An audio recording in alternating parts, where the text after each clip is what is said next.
नमस्कार प्रिय विद्यार्थियों, आप सब लोग कैसे हैं। आशा करता हूँ स्वस्थ होंगे, अपने पढ़ाई प्रति जागरूक होंगे। आपकी तैयारी काफ़ी जोरों से चल रही होगी। अपन ने पिछली कक्षा में वर्ण विचार के बारे में पढ़ा था। वर्ण के दो भेद होते हैं, स्वर और व्यंजन, जिसमें से अपन ने स्वर वर्ण के बारे में कुछ चर्चा की थी कि स्वर वर्ण को दो भागों में बांटा गया है, हेतु और दीर्घ स्वर। उसके बाद में फिर अपन ने आपस पुनः चर्चा की थी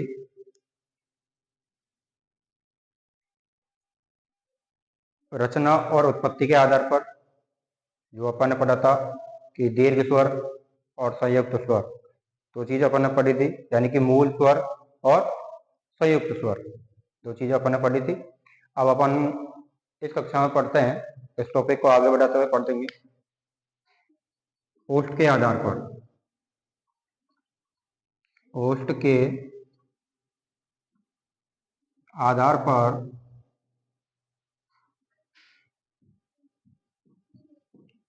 स्वरों के भेद किसके आधार पर? ओष्ठ के आधार पर। ओष्ठ का तात्पर्य होता है होठ। अपने जो मुख्य होठ होते हैं, इनके आधार पर स्वरों को कितने भागों में बांटा गया है। तो देखिए, ओष्ठ के आधार पर स्वरों के भेद, दो भेद होते हैं। दो भेद होते हैं। पहला जो होता है वो होता है वृत्ताकार। पहला होता है वृत्ताकार, और जो दूसरा होता है वो होता है अवृत्ताकार स्वर। वृत्ताकार स्वर दूसरा होता है अवृत्ताकार स्वर। अब देखिए, वृत्ताकार स्वर क्या होता है और अवृत्ताकार स्वर क्या होता है।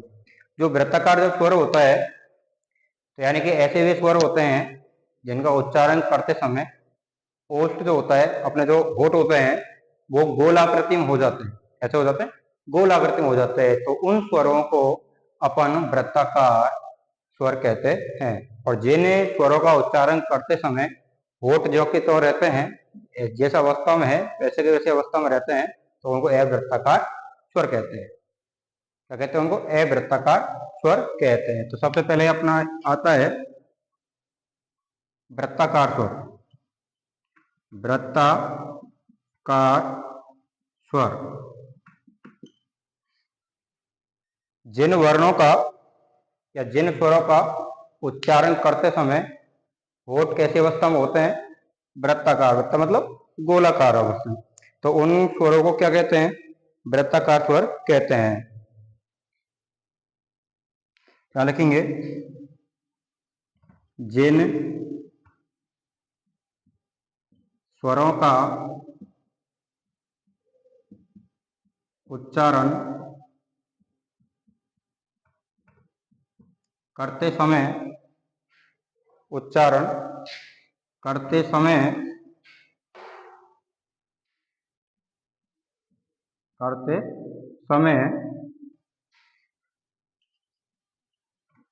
होठ गोल हो जाते हैं। कैसे हो जाते हैं? गोल हो जाते हैं। वे स्वर वृत्ताकार स्वर कहलाते हैं। कैसे कहलाते हैं? वृत्ताकार। वृत्त मतलब गोलाकार, उच्चारण करते समय। तो जो अब देखिए कि वृत्ताकार जो स्वर होते हैं वो कौन कौन से होते हैं। जैसे अपन पढ़ेंगे ऊ। कौन सा पढ़ेंगे? ऊ। तो अपन देखिए बोलते हैं ऊ, तो अपन का मुंह कैसे हो जाता है? गोला का जो होठ होते हैं वो गोलाकार आकृति में आ जाते हैं। जैसे पढ़ेंगे अपन बड़ा ऊ, उसके बाद पढ़ते हैं ओ। बोलकर देखिए ओ, तो अपन क्या होता है, जो होठ होते हैं वो गोलाकार आकृति में आ जाते हैं। इसके बाद पढ़ते हैं अपन औ। तो ये सब क्या होते हैं? क्या होते हैं? ये वृत्ताकार स्वर होते हैं। क्या होते हैं? ये वृत्ताकार। अर्थात इनका उच्चारण करते समय, इनको बोलते समय जो अपने होठ होते हैं वो कैसे हो जाते हैं? गोल आकृति में हो जाते हैं। तो इनको क्या कहते हैं, क्या कहते हैं, इनको वृत्ताकार स्वर कहते हैं। दूसरा जो है वो है अवृत्ताकार स्वर। अब आप समझ गए होंगे कि वृत्ताकार तो क्या होता है, उच्चारण करते समय अर्थात बोलते समय होठ कैसी स्थिति में हो जाते हैं, गोल स्थिति में हो जाते हैं, तो उनको क्या कहते हैं, वृत्ताकार स्वर कहते हैं। अवृत्ताकार जिन स्वरों का उच्चारण करते समय होठ ज्यों की त्यों अवस्था में रहते हैं अर्थात गोल नहीं होते हैं, उनको अवृत्ताकार स्वर कहते हैं। क्या कहते हैं, उनको अवृत्ताकार स्वर कहते हैं। दूसरा देखिए, अवृत्ताकार स्वर,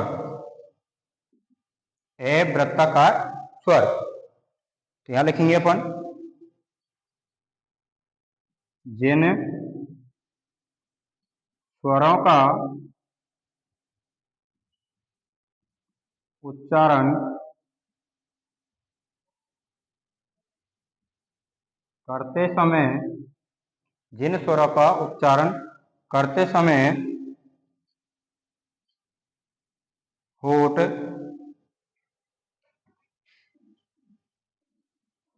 ज्यों की त्यों, ज्यों की त्यों का तात्पर्य है कि जैसी अवस्था में है वैसे के वैसे ही अर्थात अर्थात गोल नहीं होते हैं, नहीं होते हैं वे स्वर, वे स्वर अवृत्ताकार स्वर कहलाते हैं। वे स्वर अवृत्ताकार स्वर कहलाते हैं।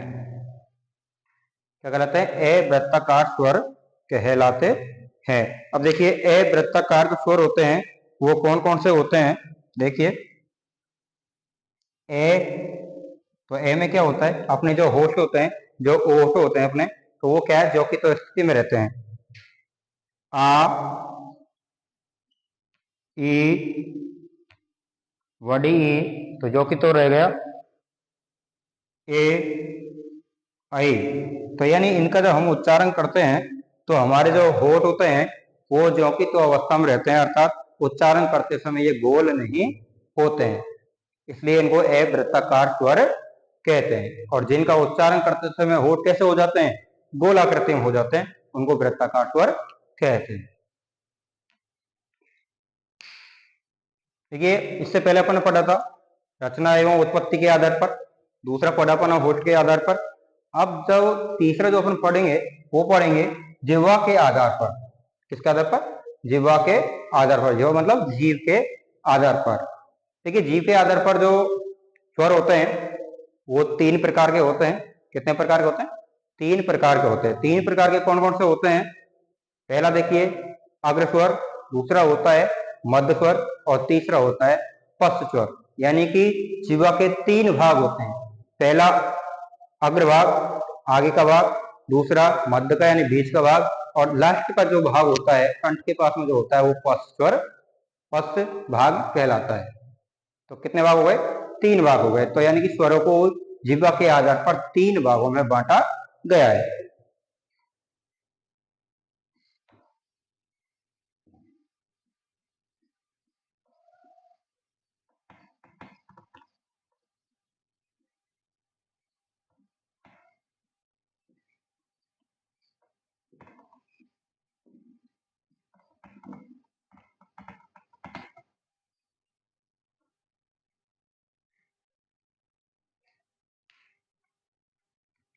अब आता है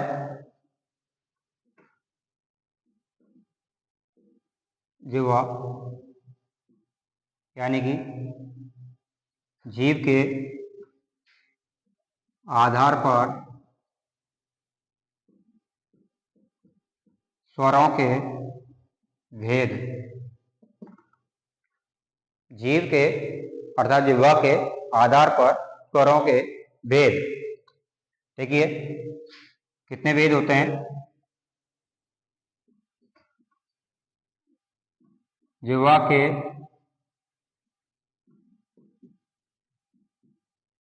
आधार पर 3 भेद होते हैं। कितने भेद होते हैं? 3 भेद होते हैं। कितने भेद होते हैं? 3 भेद होते हैं। अभी मैं आपको बता रहा था कितने भेद होते हैं? 3 भेद होते हैं। कौन कौन से होते हैं? पहला होता है अग्रस्वर, दूसरा होता है मध्य स्वर और तीसरा होता है पश्च स्वर। पश्च स्वर।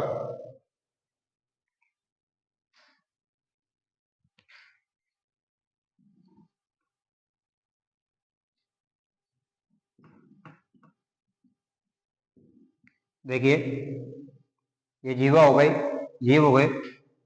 इसके कितने भाग हैं? 3 भाग हैं। कितने भाग हैं? 3 भाग हैं।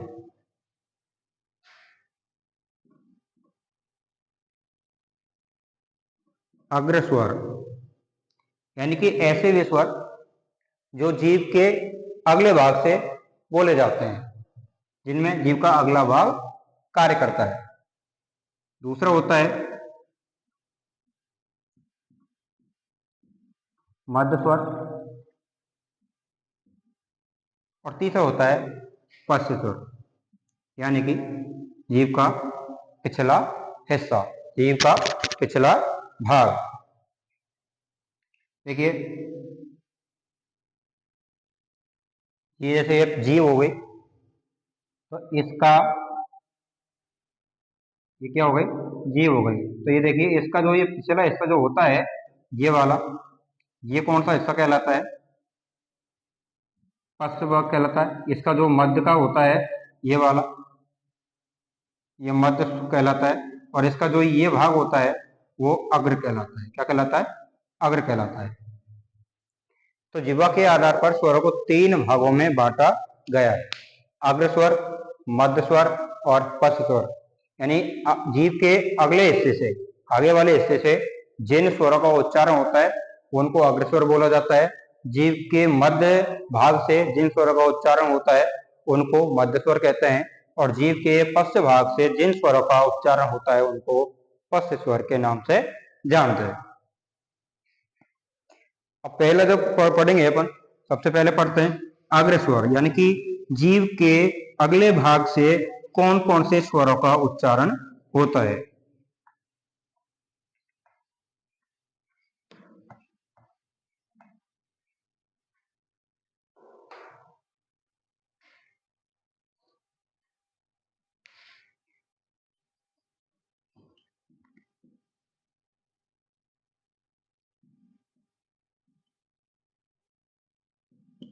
अग्र स्वर, तो अग्र स्वरों का आएगा जिन स्वरों का उच्चारण करते समय जिह्वा का अगला भाग सक्रिय होता है, यानी कि जिह्वा का अगला भाग कार्य करता है, उसे अग्र स्वर कहा जाता है। जैसे अपन बोलेंगे ए आ तो क्या हो रहा है? पीछे वाला जा रहा है, तो उसके बाद होता है ई। तो ई में क्या होता है? अपने सीधी यहाँ पे सामने से आवाज निकलती है, ई, बड़ी ई निकल, ऊ, बड़ा ऊ। तो ये क्या है?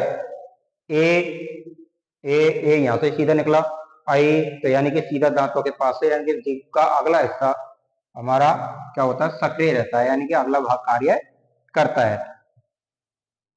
तो इसमें लिखेंगे जिन स्वर का उच्चारण करते समय, जिन स्वरों का उच्चारण करते समय करते समय जिह्वा का अगला भाग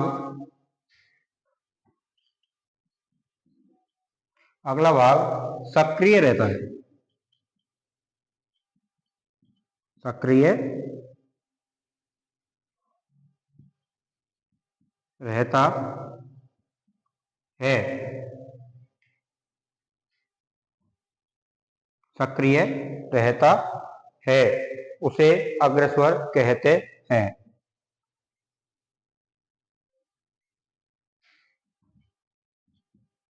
उसे अग्रस्वर कहते हैं। क्या कहते हैं? उसे अग्रस्वर कहते हैं, यानी कि जीभ के अगले भाग से, यानी जीभ के अग्रभाग से बोले जाने वाले जो स्वर होते हैं वो अग्रस्वर कहलाते हैं। कौन कौन से होते हैं आइए देखते हैं। तो ये अग्र भाग से, यानी जीभ के आगे भाग से बोले जाते हैं वो बोला जाता है ई, बड़ी ई, ए, आई, और जो बोला जाता है ऋषि। तो याद कि इसमें जीव का अगला भाग ही सक्रिय रहता है। उसके बाद में जो दूसरे नंबर पर आता है वो आता है मध्य स्वर, यानी कि जीवा के मध्य भाग से बोले जाने वाले स्वर। जीवा के मध्य भाग से बोले जाने वाले स्वर, अर्थात जिन स्वरों का उच्चारण करते समय जीवा का मध्य भाग सक्रिय रहता है। मध्य का मतलब बीच का भाग सक्रिय रहता है, उसे क्या कहते हैं? मध्य स्वर कहते हैं। क्या कहते हैं उसे? मध्य स्वर कहते हैं।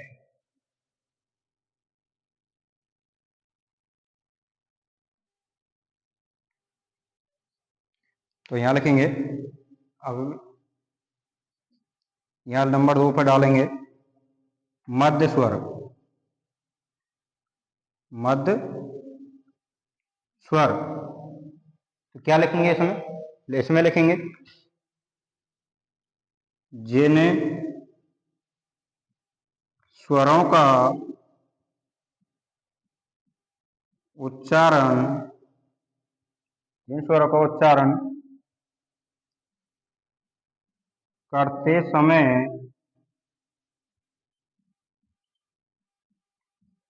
जिह्वा का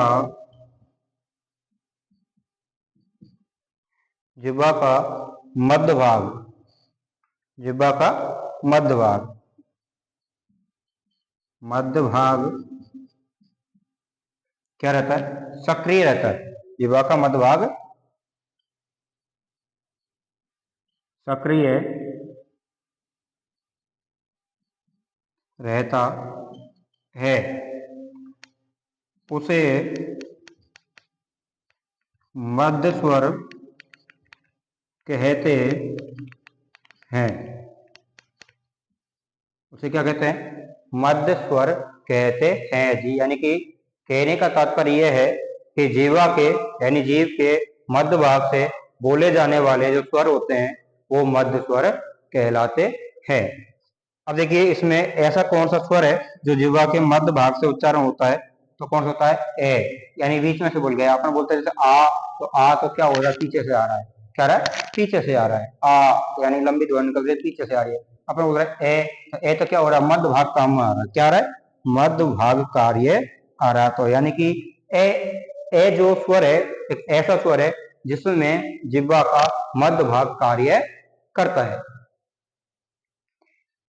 इसके बाद में तीसरा हमारा आता है, अग्र हो गया, मध्य हो गया, अब आता है पश्च स्वर, यानी कि जिह्वा के पिछले हिस्से से, पिछले भाग से बोले जाने वाले जो स्वर होते हैं उनको क्या कहा जाता है? पश्च स्वर कहा जाता है।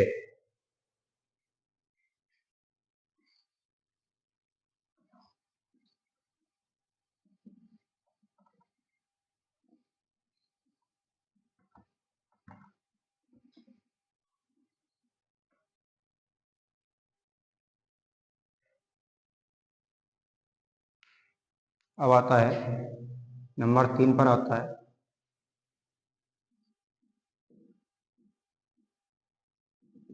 पश्च स्वर। जिन स्वरों का उच्चारण करते समय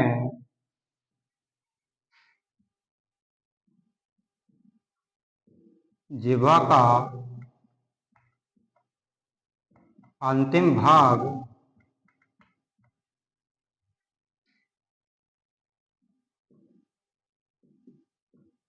सक्रिय रहता है उसे पश्च स्वर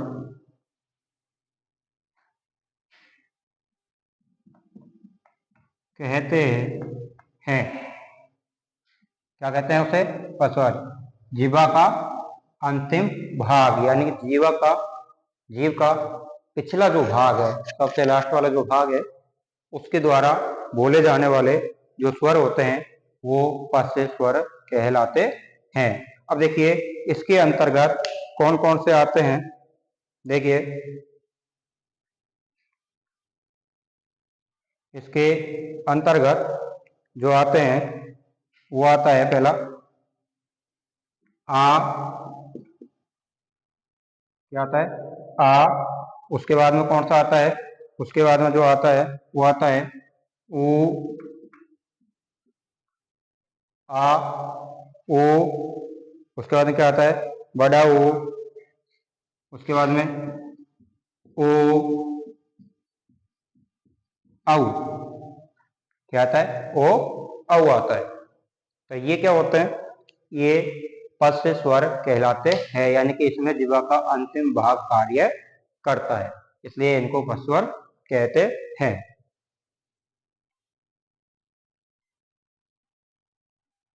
देखिए स्वर कितने होते हैं? 11। कितने हुए इसमें? इनकी संख्या कितनी हुई? 5। इनकी संख्या कितनी हुई? 5। इसकी संख्या कितनी हुई? 1।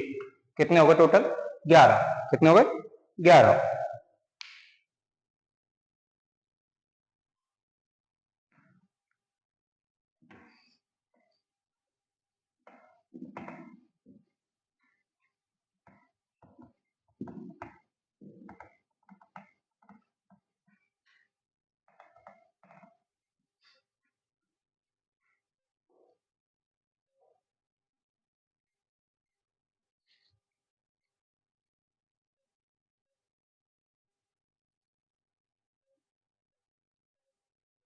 अब देखिए इसके बाद में पढ़ते हैं ए योग वह स्वर। ए योग वह किसे कहते हैं?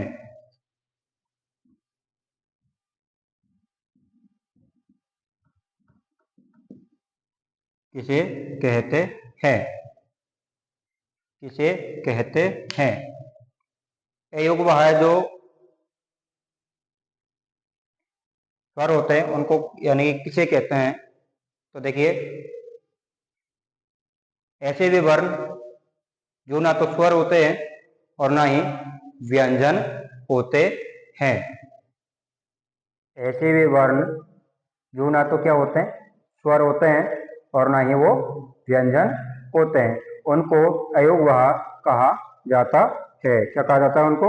अयोगवाह कहा जाता है। देखिए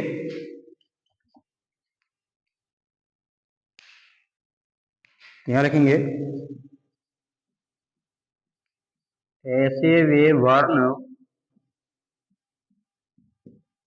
जो न तो स्वर होते हैं, स्वर होते हैं, न ही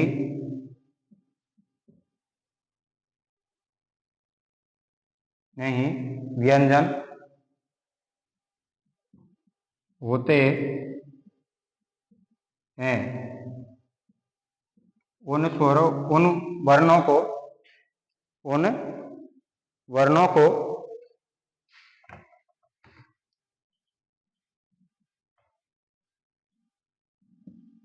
उन वर्णों को क्या कहते हैं?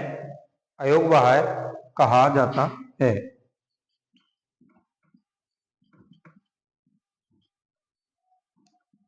वर्ण कहते हैं। अब देखिए, इनको दो भागों में बांटा गया है। कितने भागों में बांटा गया है? दो भागों में बांटा गया है। कितने भागों में बांटा गया? दो भागों में बांटा गया है। एक होता है अनुस्वार और दूसरा होता है विसर्ग। एक होता है अनुस्वार और दूसरा होता है विसर्ग। देखिए, अपन वर्णमाला में पढ़ते हैं, ऐसे लेकर के अपन बोलते हैं ए आ ई ओ ए ऐ ओ औ अंग अह। तो अंग यानी कि अनुस्वार, यानी कि जिसमें नाक के द्वारा ध्वनि निकलती है, अपन बोलते हैं लास्ट में अह, तो वो क्या होता है? विसर्ग। तो यानी कि अयोग भाग जो होते हैं, अब जो देखिए है, तो यानी कि ये दोनों क्या है? ना तो ये स्वर है और ना ही ये व्यंजन है। ना तो ये स्वर है और ना ही ये व्यंजन है। तो इनको क्या बोलते हैं? इनको अयोगवाह बोला जाता है। इनको क्या बोला जाता है?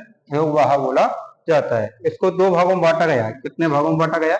दो भागों में बांटा गया है। तो यहां लिखेंगे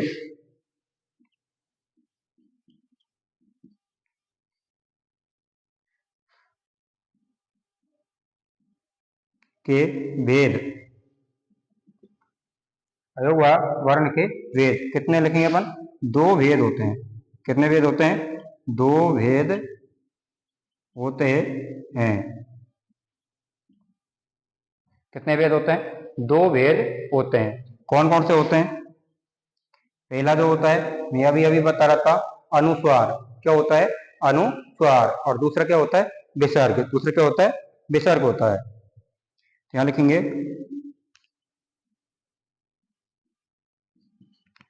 अनुस्वार और दूसरा जो होता है वो होता है विसर्ग। क्या होता है? विसर्ग। जैसे अपन बोलते हैं अंग, अंग यानी कि अनुस्वार, नाक के द्वारा ध्वनि निकलती है, और इसमें बोलते हैं विसर्ग, यानी कि अह जो बोलते हैं उसमें क्या आता है? विसर्ग आता है। तो अनुस्वार जो होता है, अनुस्वार जैसे ऐसे चंद्रबिंदी लग जाती है, और इसमें क्या होता है? विसर्ग में दो बिंदी इस प्रकार से लगी हुई होती है। तो ये सब क्या होते हैं? विसर्ग। ये होता है अनुस्वार होता है। क्या होता है? अनुस्वार होता है। तो ये हुए अपने अयोगवाह, यानी कि जो ना तो स्वर होते हैं और ना ही ये व्यंजन होते हैं, इसलिए इनको अवोवाह वर्ण कहा जाता है, अयोगवाह वर्ण कहा जाता है।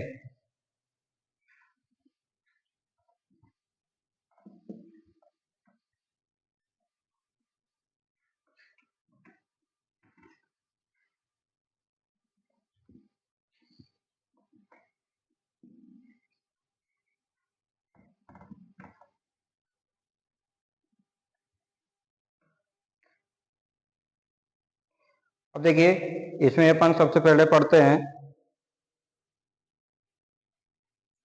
अनुस्वार। इसमें पहले क्या पढ़ेंगे अपन? अनुस्वार पढ़ते हैं। उसके बाद में क्या पढ़ेंगे अपन? विसर्ग पढ़ेंगे। क्या पढ़ेंगे उसमें? विसर्ग पढ़ेंगे।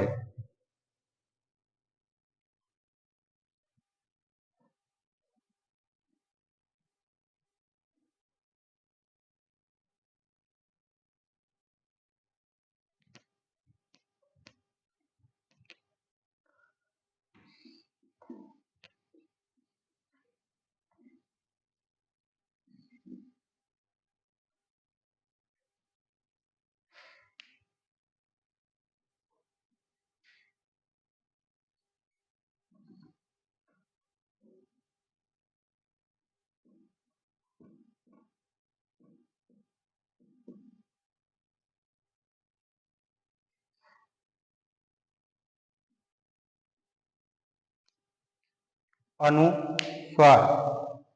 क्या? अनुस्वार। तो अनुस्वार क्या होता है? देखिए, अनुस्वार क्या होता है? तो जिन वर्णों का उच्चारण करते समय, जिन वर्णों का उच्चारण करते समय वायु, यानी कि हवा, वायु कौन सी, हवा कौन सी, मुख के द्वारा निकलने वाली वायु। तो जिन वर्णों का उच्चारण करते समय हवा किसके द्वारा निकलती हो, नाक के द्वारा निकलती हो, किसके द्वारा निकलती हो, नाक के द्वारा निकलती हो, तो उसे क्या कहते हैं, अनुस्वार कहा जाता है। वायु या हवा नाक के द्वारा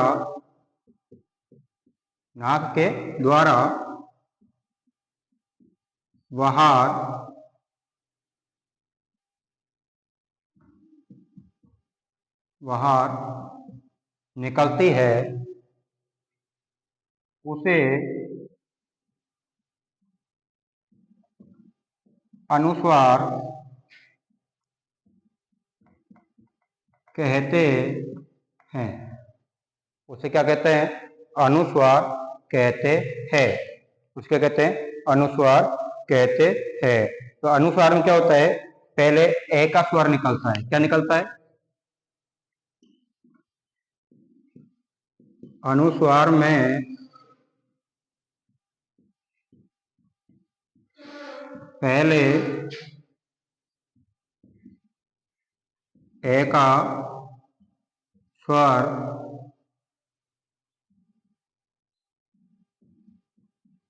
निकलता है। किसका निकलता है, ए का स्वर निकलता है, यानी ए की ध्वनि पहले उसमें निकलती है। उसके बाद में, अनुस्वार के बाद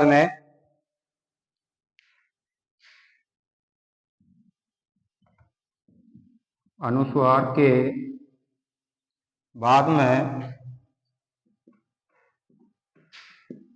ये रे ले वे, ये रे ले वे से, कौन सा, से, सलेट वाला से, चटकोन वाला से, और श्याप वाला भी से।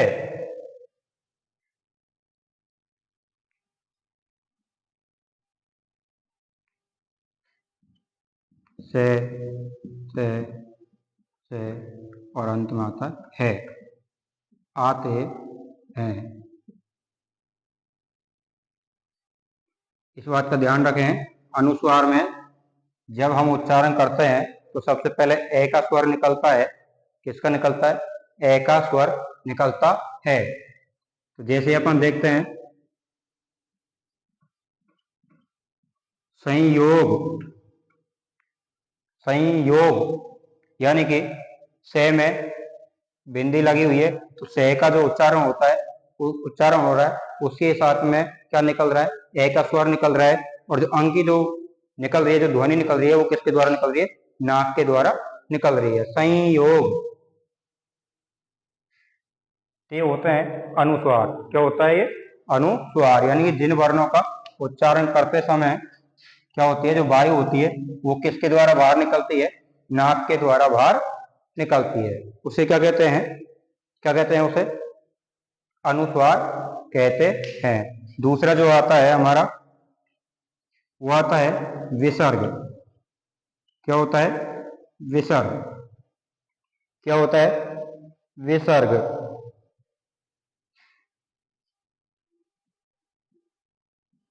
जैसे अपन पढ़ते हैं अतः, अतः लिखने के बाद में अपन इसमें क्या लगा देते हैं, विसर्ग लगा देते हैं। तो अपन इसका उच्चारण जब करते हैं तो लिखते हैं अतः। तो यानी कि इसमें लास्ट जो ध्वनि है, अंतिम जो ध्वनि है, वो कौन सी निकल करके आ रही है बाहर, कौन सी आ रही है, अतः है। तो यानी कि इसका उच्चारण जब हम करते हैं तो उसमें है की ध्वनि निकलती है। कैसे निकलती है की ध्वनि निकलती है। तो अपन इसको पढ़ेंगे कि विसर्ग का उच्चारण करते समय है की ध्वनि निकलती है। कैसे निकलती है की ध्वनि निकलती है। क्या लिखेंगे, विसर्ग का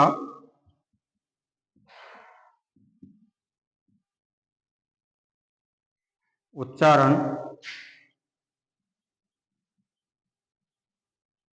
करते समय है की ध्वनि है की ध्वनि निकलती है उसे उसे विसर्ग कहते हैं। क्या कहते हैं उसे? विसर्ग कहते हैं। जैसे अभी अभी मैंने बताया था, अपन बोलते हैं अतः, तो अत लिख दिया, उसके बाद में इसमें विसर्ग लगा दिया, तो अपन यदि इसको उच्चारण करेंगे तो इसका उच्चारण आएगा अतः। तो यानी कि इसकी जो अंतिम ध्वनि आएगी वो कौन सी आएगी? है। कौन सी आएगी? है की इसमें ध्वनि उत्पन्न होती है, तो इसको क्या कहते हैं? विसर्ग कहते हैं। क्या कहते हैं इसको? विसर्ग कहते हैं।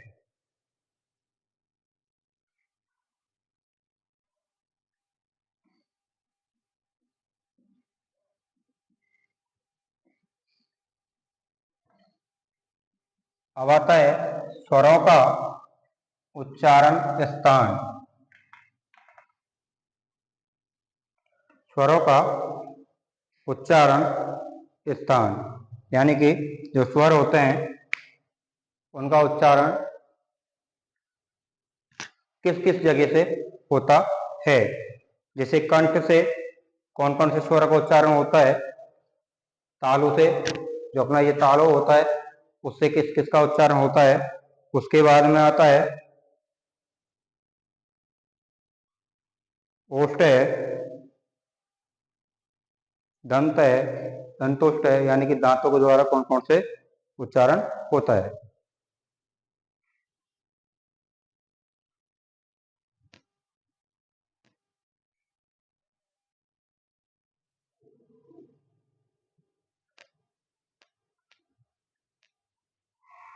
हाँ, तो देखिए स्वरों का उच्चारण स्थान। स्वरों का जो उच्चारण स्थान होता है, इधर अपन लिखे वर्ण, इधर लिखा उच्चारण, तो यानी कि सबसे पहले ए आ और विसर्ग का उच्चारण स्थान होता है कंठ। ई का और ई का जो होता है तालु, जैसे मूर्धता होता है ये। ऊ और बड़ा ऊ का ओष्ठ यानी होठों के द्वारा होता है। ए और आई जो होता है वो कंठ के और तालु यानी दोनों को मिलकर के इनका उच्चारण होता है। बे होता है दंतोष्ठ, बे बे अपन बोलते हैं बे, तो यानी कि दांतों के और होठों के द्वारा इसका उच्चारण होता है। जो होता है वो स्वर यंत्र होता है। और अंग जो अभी आपने पढ़ा था, अनुस्वार नाक के द्वारा, नासिक, और ओ और औ, ओ और औ, तो यानी कि इसमें कंठ भी काम आ रहा है और इसमें होठ भी काम आ रहे हैं, तो यानी इनका क्या होता है? ये उच्चारण स्थान होता है। नोट कर लें आप।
हाँ, तो नोट कर लिया होगा आपने।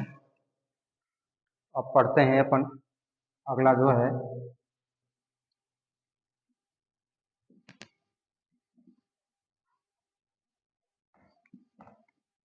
वो है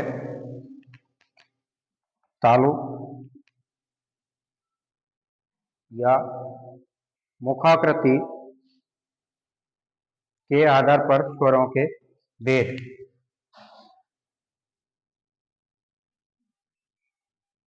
तालु या मुखाकृति के आधार पर स्वरों के भेद। स्वरों के भेद। स्वरों के भेद कितने भेद होते हैं? स्वरों के भेद कितने भेद होते हैं? 4 भेद होते हैं। कितने भेद होते हैं? कितने भेद होते हैं? 4 भेद होते हैं। 4 भेद होते हैं।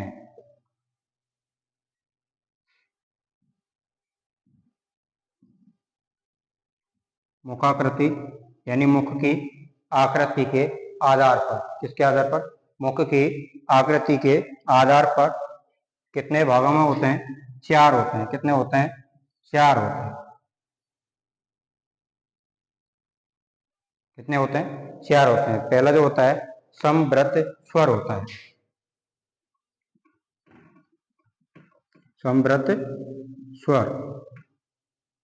दूसरा जो होता है अर्ध समव्रत स्वर होता है। वो कौन सा होता है? अर्ध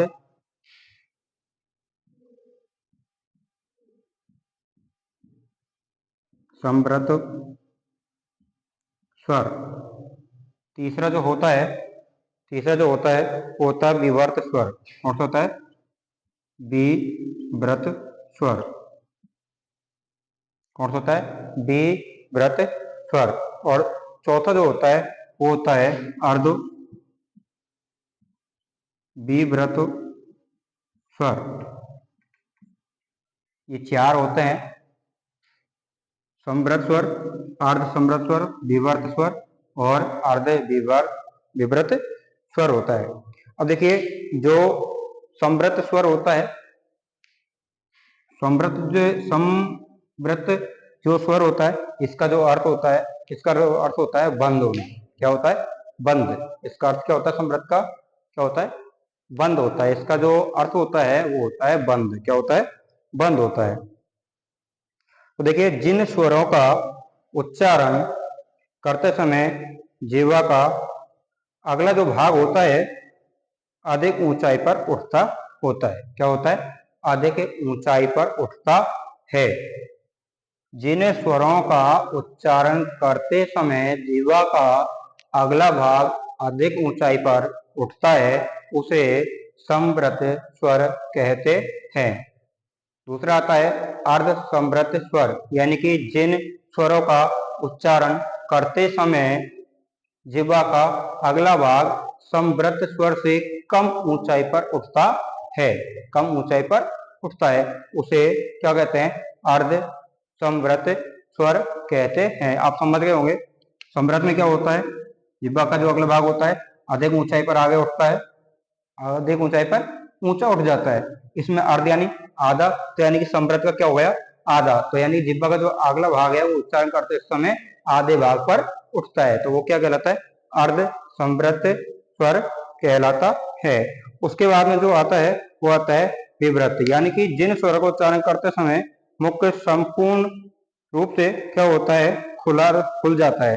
क्या होता है? खुल जाता है। विव्रत स्वर। जिन स्वरों का उच्चारण करते समय मुख खुल जाता है उसे विव्रत स्वर कहते हैं। अर्ध विव्रत, अर्ध यानी आधा, जिन स्वर का उच्चारण करते समय मुख आधा खुलता हो उसे विव्रत स्वर कहते हैं।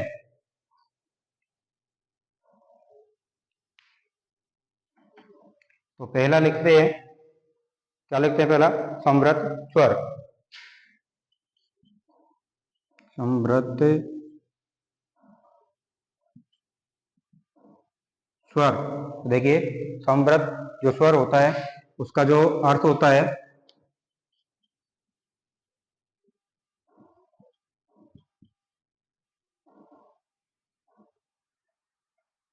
इसका जो अर्थ होता है वो होता है, क्या होता है, बंद। क्या होता है इसका अर्थ? बंद होता है।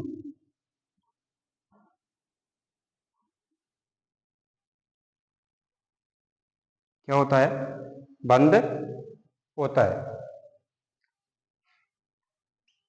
अब यदि मान लीजिए हम इसकी, यदि मान लीजिए अब इसकी हम परिभाषा यदि लिखते हैं तो लिखेंगे, जिन स्वरों का उच्चारण करते समय जिह्वा का अगला भाग अधिक ऊंचाई पर उठता है। तो यहाँ लिखेंगे, जिन स्वरों का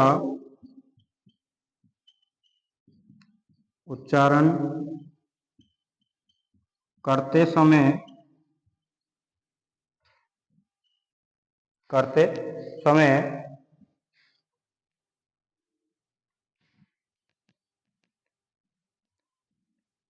जिह्वा का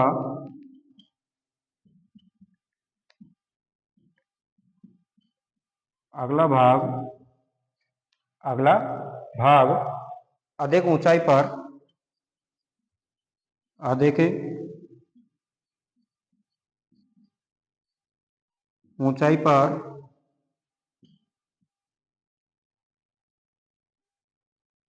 उठता है। क्या होता है? उठता है, उठता है। उसे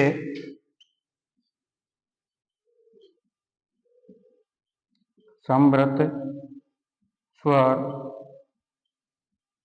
कहते हैं। क्या कहते हैं उसे? समृद्ध स्वर कहते हैं। ये कौन कौन से होते हैं? जैसे देखिए, अपन बोलते हैं ई, तो यानी कि जिह्वा का अगला भाग पूरा ऊपर उठ गया, ई। अब बोलेंगे बड़ी ई, बोलते हैं ऊ में क्या होता है? पूरा भाग उठ रहा है, बड़ा ऊ। तो ये क्या होते हैं? समृद्ध, समृद्ध स्वर होते हैं। क्या होते हैं? समृद्ध स्वर होते हैं, क्योंकि इसमें जिह्वा का जो अगला भाग होता है वो अधिक ऊंचाई पर उठ जाता है। दूसरा है, वो है अर्ध समृद्ध स्वर, यानी जिन स्वरों का उच्चारण करते समय जिह्वा का, जिह्वा समृद्ध स्वर से कम ऊंचाई पर उठती है। यानी जिह्वा का अगला भाग, अगला भाग समृद्ध स्वर से कम ऊंचाई पर उठता है, उसे सम अर्ध समृद्ध स्वर कहते हैं।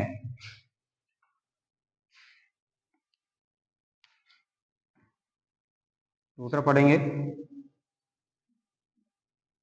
अर्ध समृद्ध स्वर। तो यहां लिखेंगे, जिन स्वरों का, जिन स्वरों का उच्चारण करते समय, जिन स्वरों का उच्चारण करते समय जिह्वा का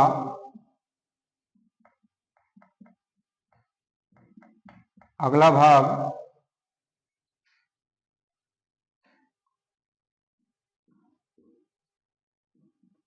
समृद्ध स्वर से कम, कम ऊंचाई पर उठता है, उसे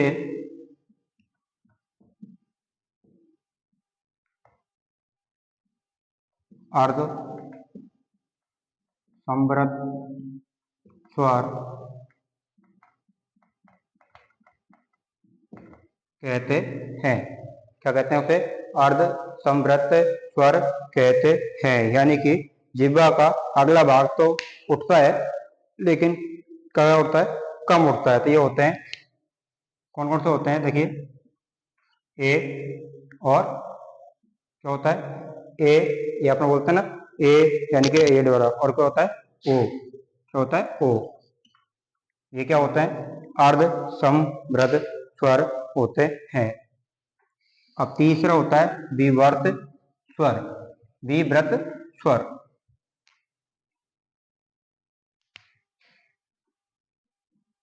तीसरा क्या होता है, विवृत स्वर, यानी कि जिन स्वरों का उच्चारण करते समय मुख क्या होता है, पूर्ण रूप से खुल जाता है। क्या हो जाता है, पूर्ण रूप से खुल जाता है, उसे क्या होता है, विवृत स्वर कहते हैं। विवृत स्वर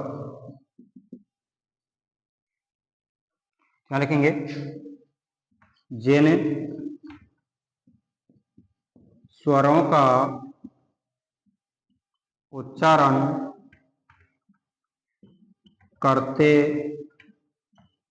समय मुख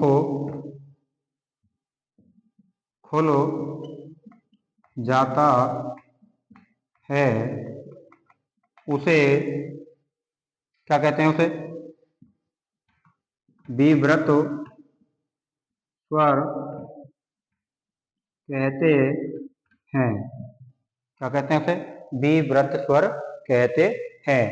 ये कौन सा होता है विवृत स्वर, आ, अपन बोलते हैं ना आ, क्या बोलते हैं अपन, आ जब वो यदि उच्चारण करते हैं, आवरण का जब हम उच्चारण करते हैं, आ स्वर का जब हम उच्चारण करते हैं, तो उसमें क्या होता है, हमारा जो मुख होता है वो पूर्ण रूप से पूरा खुल जाता है। कहते हैं ना आ, बोलते हैं ना आ, देखिए मुख पूरा खुल गया आ।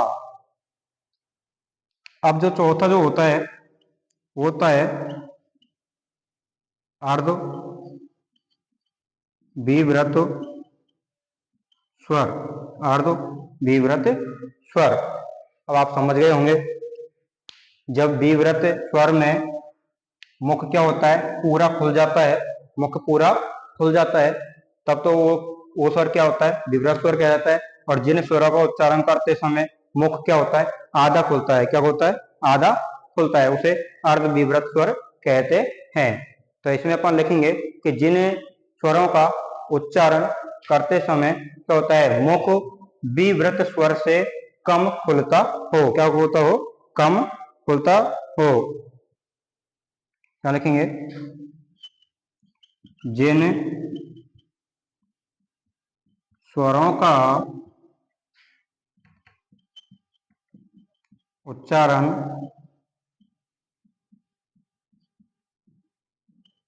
करते समय मुख विवृत स्वरों से कम क्या होता है, विवृत स्वरों से क्या होता है, कम खुलता है, कम खुलता है, उसे क्या कहते हैं, आर्धो